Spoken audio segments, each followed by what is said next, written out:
11-12 তারিখ অবশ্যই আমাদের মাননীয় প্রধানমন্ত্রীর অনুমোদন সাপেক্ষে আমার চীন যাওয়ার একটা কথা আছে।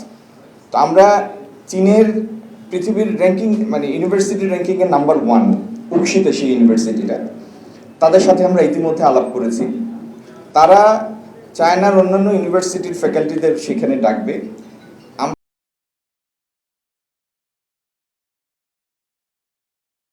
বৃদ্ধি, আমরা এখন 1 হেক্টরে যে পরিমাণ পাট পাই সেখান থেকে আমরা কিভাবে আরো বাড়তি পাট উৎপাদন করতে পারি, উন্নত পাট বীজ এই জায়গা থেকে শুরু করে পাট পণ্য বহুমুখীকরণ এবং ডিজাইনের ক্ষেত্রে আরো বৈচিত্র্য আনা, ডিজাইনের ইমপ্রুভমেন্ট যেটা ইউরোপ এবং অন্যান্য দেশের মধ্যে সমাদৃত হয়, এই পুরো চেইনটির উন্নতির জন্য আমরা চাই চীনকে ইনভলভ করতে।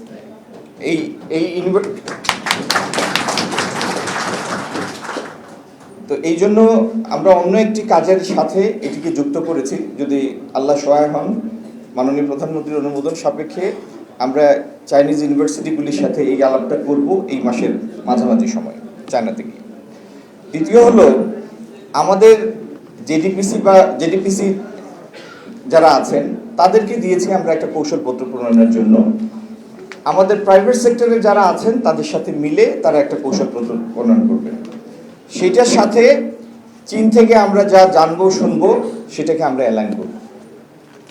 তৃতীয়ত হচ্ছে, আমাদের এখানে রাষ্ট্রায়ত্ত যে পাটকলগুলি ছিল আমরা চাই দ্রুত সেগুলি ব্যক্তিখাতে চলে যায় এবং ব্যক্তিখাত আরও যদি ভিন্ন কোনো ইনভেস্ট করতে চান করবেন, কিন্তু পাটকলগুলিকেও তারা চালানোর ব্যবস্থা করেন। আমরা যদি পাট পণ্য বহুমুখী করতে পারি, বাইরে থেকে ভালো প্রাইস আনতে পারি, ডোমেস্টিক কনজাম্পশন বাড়াতে পারি, তাহলে পাটকল চালিয়েও এনারা মুনাফা অর্জন করবেন। প্রয়োজনে মেশিন পরিবর্তন করবেন, নতুন মেশিন আনবেন, সেটার জন্য আমরা সহায়তা দেব, সরকার সহায়তা দেবে।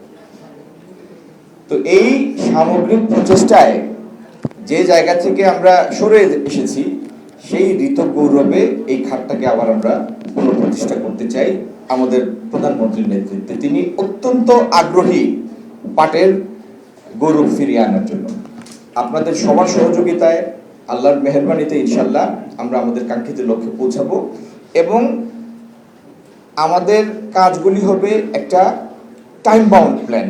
এমন না যে বক্তৃতা দিয়ে চলে যাবো, শেষ করে ফেলবো, ব্যাপারটা এই না। আপনারা আমার সবার সম্মিলনেই আমরা এগোবো এবং সেটা একটা টাইম বাউন্ড প্ল্যান থাকবে এবং আমাদের এই পর্যায়গুলির কোন সময়ে আমরা কতটুকু অগ্রগতি অর্জন করেছি, কোথায় আমরা পিছিয়েছি, সেটা কিভাবে কাভার করব, এগুলি পর্যালোচনা সাপেক্ষে আমরা এগোবো।